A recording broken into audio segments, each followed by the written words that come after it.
Hi, welcome to Fun at 5 videos. This is DC here. In this video, I'm going to show you how to personalize Mifare Classic EV1 tag. I've already made few videos on personalizing Mifare Classic EV1, and it was a year and a half ago. And in those videos, I covered in depth. So I would like to advise you to see my earlier videos.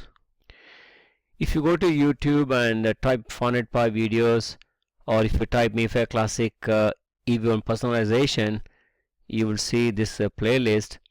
And here I have made 3 videos.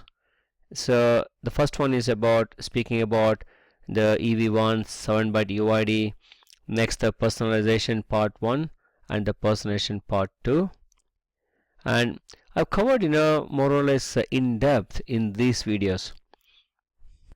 So if you've already seen those videos, these are some of the highlights of those videos. The first thing is the personalization can be done only once. So if you personalize a tag, you cannot personalize it again. And in order to personalize, you must have a 7-byte UID card. So if you're buying this Mifare Classic EV1, you have to ask the seller to send you the 7-byte UID card, not the 4-byte UID cards. And when you buy the 7-byte UID card, so you will most often get the card that is set to be in the default option, that is the personal option 1. I'm also going to show you about what is called as a load balancing option.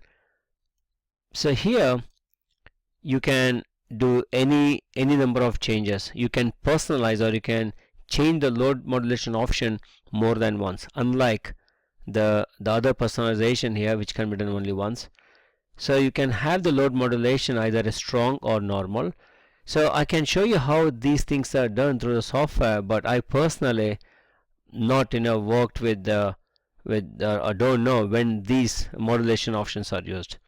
So this could be something to do with the people who design the antennas, or who design the reader writer. Now, like always, I used to mention, you must have a copy of the datasheet. And if you download the datasheet, go to section number 10, where there's an explanation on how to personalize the UID. So it's called UID options and handling. Plus you have to look into the section 11 called load modulation strength options. So we're going to see these two in this video. And this personalization, or this feature of UID personalization or load modulation thing, is only available in Mifare Classic EV1. Either it's a 4K or 1K. So you cannot do this with a standard or a classic card.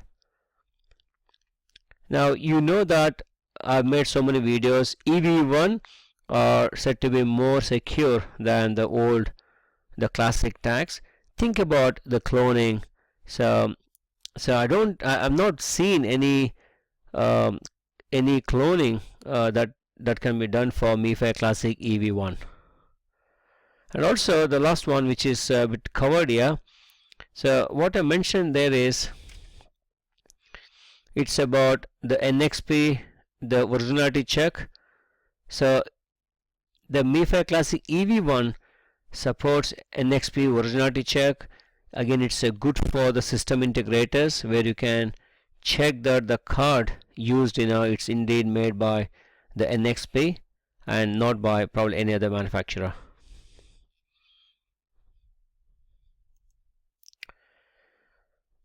So a couple of things you have to know about the readers. So in order to personalize, you will be sending the card specific commands. Now some readers, they allow you to send the card specific commands. These are called as a direct card commands, or it's also called as operating the reader in a transparent mode.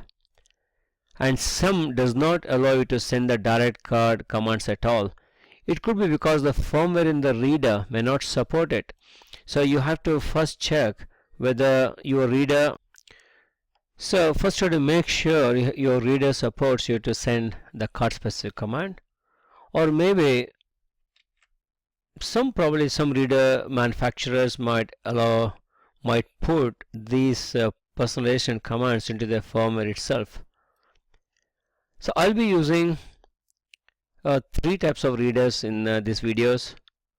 So in this video I'll be showing how to do this using the reader called ACR122U, which is from a company called ACS.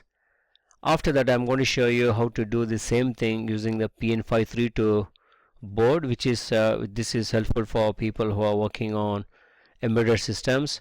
Plus I'll also be showing you how to do these type of things using OmniKey readers.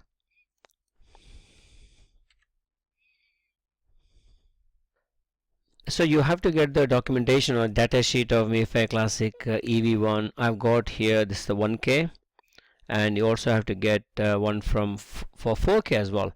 So in the 1K documentation, so there is a mention here that says this 1K supports NXP originality check. Now this is a very good to have feature. So probably if you're considering a Mifare Classic EV1 for a new project, sorry, if you're doing a new project and would like to use the Mifare Classic cards, I would advise you to use EV1. Cost wise these are not expensive. If you go to the datasheet of 4K, now the 4K supports personalization, it supports the modulation option setting. However, if you look at this in the revision history, it says NXP originality check support only for 1K memory versions. So if you go with what is mentioned here, you cannot do the originality check in 4K. So if that is the case, we can't do anything. So if you want the originality check, you have to stick with the Mifare Classic EV1 1K. Now with this background, I'm going to take you with this background plus, and I'm assuming that you have seen my all my old videos on personalization. So I'm going to show you how to do properly. Now the only difference between this video and the old videos are in this video, especially the software I'm going to use, so has brought all the concept into one single screen. So if you see my old videos, I've explained that using in a very crude way, where you have to type in the bytes and commands, whereas here you got a nice user interface and you don't have to worry about the low level card commands. So this is the documentation of Mifare Classic EV1. If you go to section 10, so there is a nice explanation on how do you personalize. So I'm going to show you how to personalize, and I'm going to explain this command. So in order to personalize, you have to send the command 40 followed by how you want to personalize. If you want to personalize to option 0, this has to be 0. Option 1, it has to be, you have to send 40 and 20 and 60. If the personalization is successful, you will receive an ACK. If it's not successful, then you'll get NAK. Now there are a few reasons why you might get NAK. If you try to personalize a card which is already been personalized, you get NAK. Or if you try to personalize a Mifare Classic card, you'll get an error message. Okay, so these are very straightforward commands. Now only thing is you have to know how to send these commands using your reader writer. As I mentioned before, you have to make sure your reader writer supports sending these card specific commands. And there is some explanation here about so if you look at here, so it says in order to send this command, you have to first authenticate to sector 0. Now if you have got a brand new tag, which is what I'm going to use here, so you have to personalize using key A, and here there's no mention about whether this has to be in a key A or key B. So it looks like it should work in either way, but I'm going to show you only with the key A because I'm using a brand new tag here. If you scroll down further, there is information about the load modulation strength option, and in order to the value of this load modulation is stored in sector 0. So here this is the command structure. You have to pass 43 as a command byte and pass 0 1 if you want a strong modulation and 0 0 for normal modulation. So as I mentioned before, I got no idea about how this is affected. If you got some information, if you think it's going to help the other users, please put some comments in this video. And this load modulation byte is stored in the position 11 or the byte 12 in the manufacturer block, that is the block 0. And the way it is stored is, it is stored as a 20 hex if it is a strong load modulation, or stored as a 00 if it's a normal load modulation. So these are the things you have to know. So obviously now if you're working at this level, probably you'll be a student or a hobbyist or a software designer. And about the way about how the UFT 0 1 2 3 works, and about sequence 1 sequence 2 3, I've explained all about this in my previous videos. So one more thing which you have to understand here is the way this 7-byte UID or the 4-byte UID is stored. Now just like in Mifare Classic, the UID of the card is stored in the block 0. If it's a 4-byte UID, which is stored here in the first 4 bytes, followed by the BCC and so on. If it is a 7-byte UID, the UID is stored in the first 7 bytes. Now there is no information here about whether the BCC is used or not, so we'll not worry about that. You can see here I have connected my ACR122 to you, and I have got in fact I have to buy a pack of 100 Mifare Classic EV1, because every time you give a demo that personalization can be done only once. So here if you look at the documentation, a brand new tag which comes with the 7-byte UID is delivered or is set to option 1. So this is the option 1. So if you read, it's mentioned over here. If you have been watching my videos and the software, the version 2.4 has got a screen where you can personalize Mifare Classic EV1. So I'm going to go directly. There's a new menu here called Personalize Mifare Classic EV1, and the first thing you do is activate. And as soon as activate, this is a Mifare Classic EV1, and this is the 7-byte UID, and this is the originality thing. So the 7-byte UID. So I'll show you where exactly the 7-byte UID is stored. If you hit this read block 0, you can't do that. You have to first authenticate block 0. I'm going to do that. And these are the various ACR122 commands.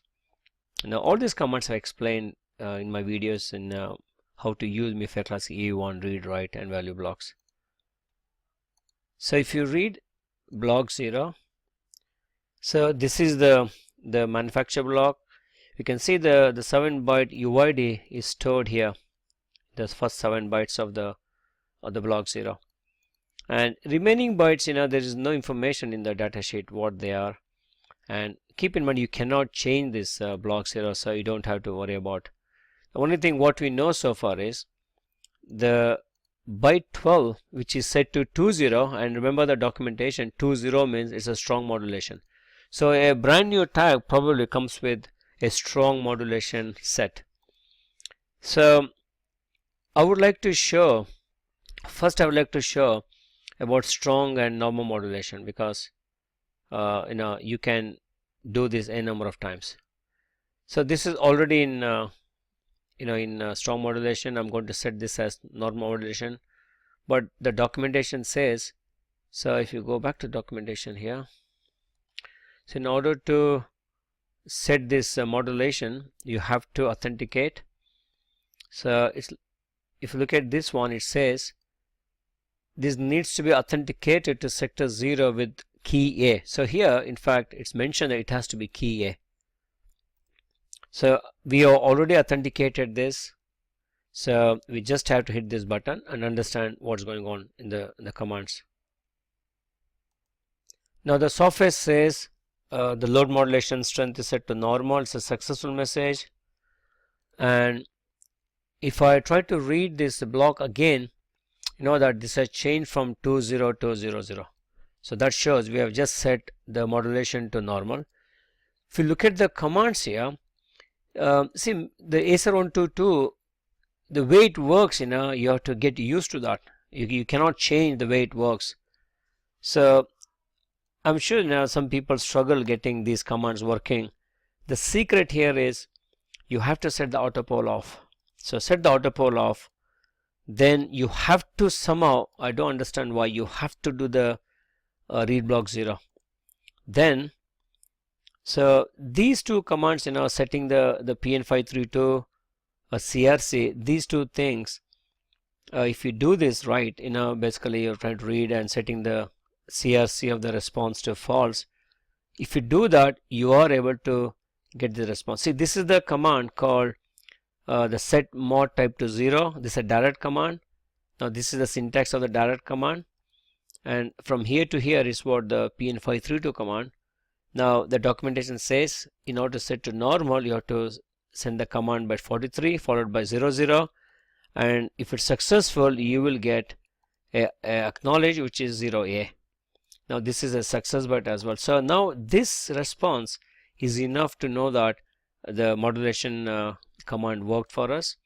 Then you're going to revert back the CRC whatever it was before, and you're also going to set this auto poll on, so that the device will start working normally. Then after that we just hit this block 0. Try this again. So I'm going to now change this to strong modulation, hit. So you got this the sequence of command that going on here is the auto pull off, read it, and after that these two commands are to make PN532 to ignore the CRC, because see when the response is acknowledged, you'll never get a CRC. So if you don't use these commands, you will end up getting a 02 or like a CRC error, timeout error. So even with that it's fine, but it doesn't look clean on the screen. So if you want to be a perfect result, then you can send these two commands. Now again, this is a PN532 specific command. The way you disable the CRC, it depends on the type of reader. So we have set, it's a success message, and again the auto poll is set to on, clear. If you go read this block 0, you're back to strong modulation again. So you can keep on playing with this strong and normal modulation. It keeps working, but again, as I mentioned before, I just don't know when this is used. Now I'm going to show you how to personalize the UID. So I know this is a brand new card, and this comes with the UID option set to 1. So that's what the documentation says. So there's something I would like to show you from the documentation as well. So what it says is, okay, assume that you want to use this card in this option 1. Now we just want to lock somebody and changing this configuration. So here it's mentioned clearly, it says even though you want to use this option 1, you better lock it. Now you better personalize for the same option 1, so that when this card is being used in your system, so nobody can change the configuration. Now I'm going to need 4 cards to show you the 4 settings. So first is you have to just try this again.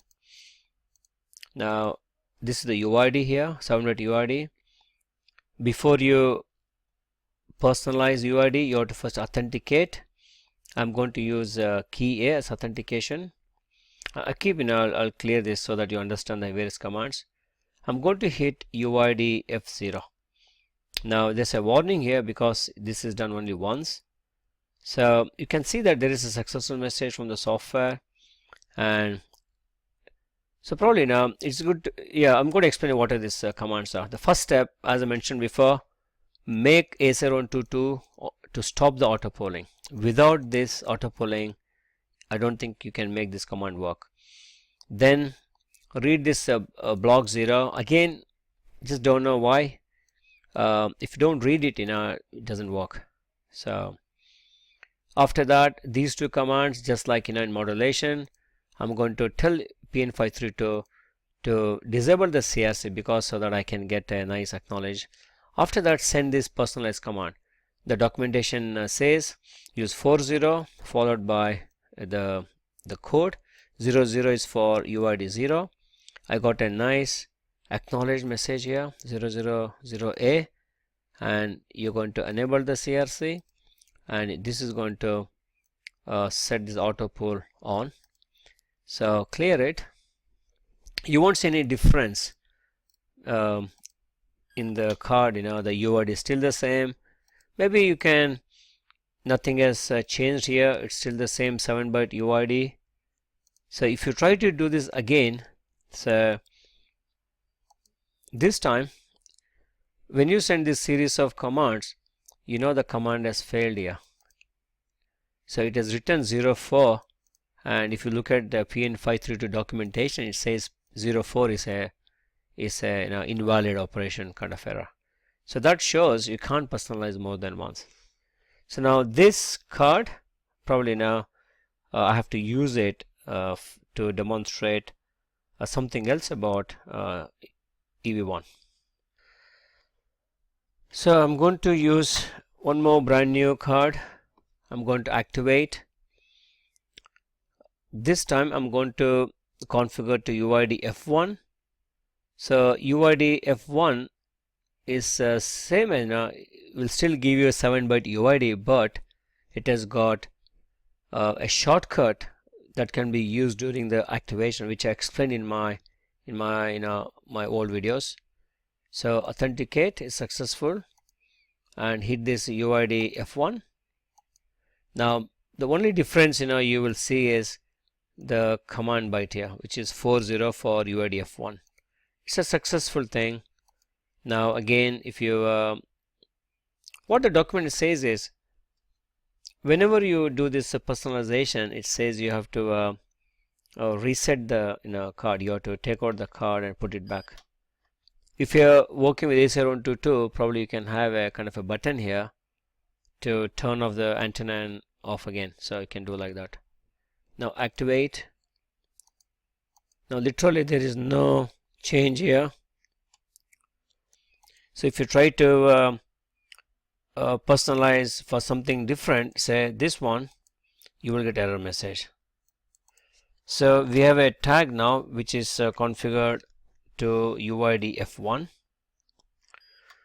So I got one more card, brand new card. I'm going to activate, authenticate. So I'm going to read the block 0. Now this is the original UID. So UID F2 is a very interesting configuration, which which is probably useful for system integrators. So with this option, you can get the random IDs. You can completely hide the UID of this card. Most often in the system design, we use UID as a primary key in the database, so you can hide the UID itself completely. So this is a very interesting feature. So I'm going to hit this. So it's a successful. Now if you look at that, you might have heard a beep sound here. So that happens because as soon as you set the auto poll on, now you really have to take it out and put it back. Now you still have the, I'm going to activate. Look at that, you started getting a random ID. And if you read the block 0, the block 0 still has the original 7-byte UID. So try this again. Every time you activate this card, you get a different UID. Authenticate and read 0. So this is the original 7-byte UID. So you try to activate again. Look at, you get a different UID. Now there are some nice documents from NXP. It says all random UID starts with the 08. So that's all, and we try the next configuration. One more brand new card. Activate, authenticate, read, and we are going to have set this as UID F3. UID F3 will make the card work with the 4-byte. It's a fixed UID, but it's a non-unique. So the documentation calls this as NNUID or NUID, non-unique ID. So authenticate, read, and I'm going to hit this UID F3. Now this is configure. I'm going to clear. So just take it away and reactivate. You will get a 4-byte fixed ID. So however, the original UID is still visible in this, but I'm still not sure where this number is kept in the card. So one thing is, this is not present here. It must be somewhere in the card, or it could be in the in the processor or the memory somewhere within the card. So every time you activate, you get the same fixed UID. So once you have this card, you can keep playing with the strong modulation, read, non-modulation, read, this keeps working.